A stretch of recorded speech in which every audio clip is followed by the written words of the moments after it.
तो क्या चल रहा है? मैं काफी कुछ एक्शन, खबरें और खबरों के साथ साथ स्टॉक्स पर भी नजरें होती है। सुमित और यतिन दोनों ही स्टूडियोज में मौजूद हैं। बताइए चल क्या रहा है? शुरू कौन करेगा? शुरू हमेशा की तरह मैं ही करूंगा। ठीक। तो सुमित कोई दिक्कत नहीं ना? नहीं आप कहते शुरू खत्म नहीं करेंगे। तो देखिए, आज अगर हम मुथूट फाइनेंस की बात करें या गोल्ड लोन कंपनीज की बात करें, जो एनबीएफसीज हैं वहाँ काफ़ी दिक्कत है और काफ़ी आपको शेयर प्राइस में स्ट्रेस दिख रहा है। यूजुअली अगर हम देखें तो पिछले 3-4 क्वार्टर्स में आपने थोड़ा बहुत ट्रेंड चेंज करते हुए आपने देखा है। बैंक्स काफ़ी एग्रेसिव हो गई हैं गोल्ड लोन्स देने में, और एनबीएफसीज जो ज़्यादा मार्जिन एंजॉय करती थी, अचानक से उनका क्लाइंट बेस कॉन्ट्रैक्ट होना शुरू हो गया है और जो नेट इंटरेस्ट मार्जिन हैं वो भी आपको मल्टी क्वार्टर लो पे आता हुआ दिखाई देगा। अगर हम एनबीएफसीज की बात करें तो कस्टमर्स तो बैंक के पास जा रहे हैं क्योंकि बैंक्स अट्रैक्टिव ब्याज दरें उनको दे रही है। इसके अलावा अगर हम कंपटीशन की बात करें तो बैंकों ने साफ कर दिया है कि मार्केट शेयर गेन करने के लिए और अच्छे स्प्रेड्स कमाने के लिए वो एनबीएफसी से बेटर रेट पे कस्टमर्स को अपना जो है गोल्ड लोन प्रोवाइड करेंगे। मुथूट फाइनेंस की ये क्वार्टर की बात करें तो उनका नेट इंटरेस्ट मार्जिन लगभग 22 क्वार्टर के लो पे आया है, और सिमिलर परिस्थिति हमने मन्नापुरम के रिजल्ट में भी देखी है। लेकिन मन्नापुरम ऑब्वियसली उनका एक एमएफआई कारोबार है जो कंसोलिडेट होता है, इसीलिए ज़्यादा उनको ओवरऑल बेसिस पे असर नहीं आया है। लेकिन फिर भी अगर हम देखें 22 क्वार्टर एक लंबा पीरियड होता है, एक लंबी अवधि होती है जिसके अंदर आपको क्लियरली ट्रेंड चेंज होता हुआ दिखाई दे रहा है। अगर हम मुथूट फाइनेंस की बात करें या मन्नापुरम फाइनेंस की बात करें तो आपके स्क्रीन के ऊपर टेबल आएगा और आपको दिखाई देगा कि किस हिसाब से ये एनबीएफसीज अपने कस्टमर्स लूज कर रही हैं, उनका क्लाइंट बेस थोड़ा थोड़ा कम होता जा रहा है। इसके अलावा अगर हम इंटरेस्ट रेट्स की भी बात करें तो कहीं ना कहीं यहाँ भी आपको दिक्कतों का सामना करते हुए दिखाई दे रहे हैं, क्योंकि मुथूट फाइनेंस लगभग 25-26% के आसपास उनकी ब्याज दे रहे हैं गोल्ड लोन के लिए। अगर हम मन्नापुरम की बात करें तो वहाँ भी 20 से 25% की रेंज है जहाँ वो लेंड करते हैं टिपिकली गोल्ड के सामने। लेकिन इसके सामने अगर आप देखें तो एचडीएफसी बैंक 7.5% के सस्ते दरों पर, मतलब एक बैंड है ऑब्वियसली, लेकिन 7.5% पे भी वो गोल्ड लोन देती है। जहाँ तक कि एसबीआई का सवाल है, लगभग 8% पे वो अपना गोल्ड लोन दे रही हैं। आईसीआईसीआई बैंक और एक्सिस बैंक की भी बात करें तो 15 से 18% के बीच में वो अपने गोल्ड लोन प्रोवाइड करते हैं कस्टमर्स को। गोल्ड लोन एक बहुत ही ईजी बिजनेस है क्योंकि वो होम लोन की तरह एक कोलैटरल आपके पास पहले से ही होता है, काफ़ी रिस्क यहाँ कम होता है, और इसीलिए शायद अब बैंक्स इस सेगमेंट पे फोकस कर रही हैं, जो एक्चुअली में मुथूट और मन्नापुरम जैसी कंपनियों ने ग्रो किया, पूरे देश भर में अपना नेटवर्क फैला के ये कारोबार बनाया। लेकिन अब जबकि गोल्ड लोन एक एस्टैब्लिश प्रोडक्ट हो गया है, वो एज शायद एनबीएफसीज के पास अब रहती हुई ना देखे, क्योंकि जो कॉस्ट ऑफ डिपॉजिट्स है और जो कॉस्ट ऑफ फंड्स हैं वो बैंकों की एनबीएफसी के मुकाबले बहुत ही कम है। इनफैक्ट और यही वो सबसे बड़ी चिंता शायद सीएलएसए ने अपनी रिपोर्ट में भी जाहिर की थी। उन्होंने ऑफ कोर्स अंडर परफॉर्मर का कॉल दिया था मुथूट में। शर्मिला, क्या फिर जो प्योर प्ले गोल्ड लोन वाली कंपनियां हैं उनमें पोजीशंस अब कटने लगेंगी और अग्रेसिवली? आज तो मुथूट और मन्नापुरम पर प्रेशर काफी ज्यादा आया है। मेरे हिसाब से थोड़ा डाउनसाइड जरूर ये स्टॉक्स और देख सकते हैं, बट आई थिंक कि जो एक चीज उनके फेवर में है वो ये है कि they are able to really cater to people जो आपके ऑर्गेनाइज्ड बैंकिंग नेटवर्क के बाहर है या जहां पर बैंकिंग नेटवर्क के बीच नहीं है। सो आई थिंक ये जो हायर इंटरेस्ट रेट वो जो चार्ज करते हैं वो इसलिए है because they have access to that client.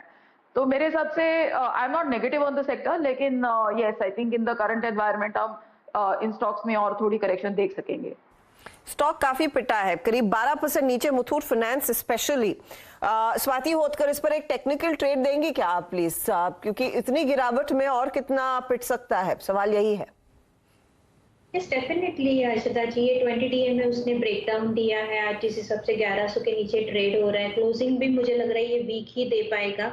कोई रिकवरी नहीं देखने मिल रही है हमें डाउन साइड में फिलहाल। तो इमीडिएट अगर सपोर्ट देखो तो क्लस्टर 1010 के लेवल्स के आसपास है, अगर वो भी ब्रेकडाउन कर गया तो ये सेलिंग प्रेशर और इंटेंसिफाइड होते हुए जा सकता है, जो कि काउंटर को लेके जा सकते हैं 990 980 वहां पर एक सपोर्ट बनता हुए हमें नजर आ जाएगा। तो मुझे लगता है ये डाउनफॉल और बरकरार रहेगा एज लॉन्ग एज ये 1070 के नीचे ट्रेड करता जाए। तो long positions I will not suggest to initiate, but yes definitely जिनके पास भी लॉन्ग्स हो सेल ऑन राइज स्ट्रेटेजी अपनानी चाहिए। पोजीशंस अब सेल ऑन राइज में कन्वर्ट होती हुई दिखाई देंगी। बेसिकली आपने अपने सौदे यहाँ पर काटने हैं। मुथूट और मनप्पुरम। और जो स्टोरी यहाँ पर यतिन आपके सामने पेश कर रहे हैं, इनके लिए कंपटीशन बैंकों से बढ़ रहा है, जिनका नेटवर्क भी गहरा होता है। ऑफ कोर्स उनकी कैपेबिलिटीज भी फिर ज्यादा होती हैं, तो उसका प्रेशर बनेगा जरूर। चलिए अब सुमित को जोड़ लेते हैं। जैसे यतिन शुरू करते हैं, सुमित खत्म करेंगे। बताइए क्या चल रहा है। अच्छा, आज जो मैं कंपनियां लेकर आया हूं उसमें दो नाम है मेरे पास।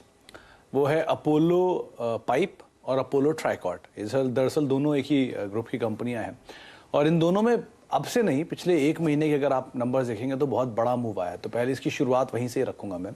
पिछले एक महीने के चार्ट से एक महीने का जो परसेंटेज रिटर्न है वो आपकी स्क्रीन पर आएगा। एक महीने के दौरान ये स्टॉक्स में करीब करीब 25 से 27% APL अपोलो में, और अपोलो ट्राइकॉट में करीब करीब 37% के आसपास का एक मूव आ चुका है। दरअसल ये दोनों कंपनियों के मर्जर को लेकर जो बातचीत है वो मैनेजमेंट की तरफ से काफ़ी एग्रेसिवली कही गई थी। पहले जुलाई में ये बात की गई थी कि ये दोनों का मर्जर होगा, रेशियो भी आ चुका है 1:1 का। लेकिन फिर वो मर्जर को कोर्ट में सारे जो डॉक्यूमेंट्स हैं वो जमा हैं, और अब फर्स्ट वीक ऑफ या सेकेंड वीक ऑफ अगस्त में कोर्ट इसके ऊपर फैसला लेने वाला है। तो ये कुछ खबरें बाजार के अंदर चल रही हैं, जो इन्होंने अपनी कॉन कॉल के अंदर भी बोला था। पहला एक सवाल पूछा गया था कि इनकी मर्जर को लेकर क्या होने वाला है, तो उन्होंने इस पर एक टिप्पणी की थी कि अगस्त में कहीं इसके ऊपर कुछ फैसले आ सकते हैं, तो कोर्ट की तरफ से अप्रूवल्स आ सकते हैं। तो ये एक पहला ट्रिगर बन रहा है। दूसरा, ये दोनों कंपनियों के नंबर्स में अगर आप नजर डालेंगे तो YOY बेसिस पे नंबर्स काफी बेटर थे, सीक्वेंशियली फ्लैटिश टोन पे आपको दिखाई पड़ेंगे, लेकिन कमेंट्री बहुत पॉजिटिव थी। ब्रोकरेज हाउसेस के टारगेट्स बहुत पॉजिटिव थे। इनफैक्ट मोतीलाल ओसवाल सिक्योरिटी की तरफ से 1100-1200 तक के टारगेट्स भी यहाँ पे APL अपोलो की तरफ से आए थे।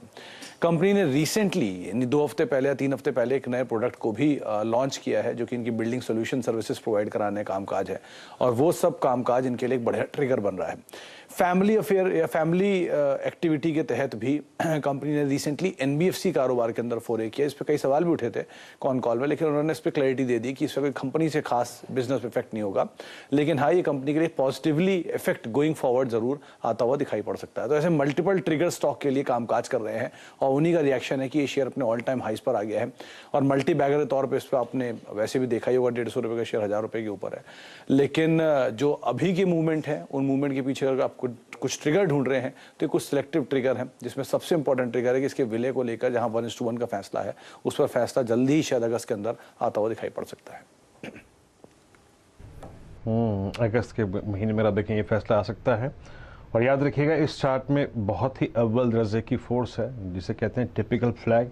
और इस चार्ट को अगर आपको समझना है तो आइए ले चलता हूँ आपको डेली चार्ट्स पे। और इसके पिछले अगर आप 20 जुलाई से जाइए, रीड करिए इसके वॉल्यूम्स को, और मानस इस बात की बहुत स्ट्रांग पॉसिबिलिटी है APL अपोलो में कि अगर ये एक क्लोज 1100 के ऊपर दे दे तो कम से कम नहीं तो 100-150 रुपये का काम तो बाकी विंड कर देगी। I mean typical flag 1095, 1105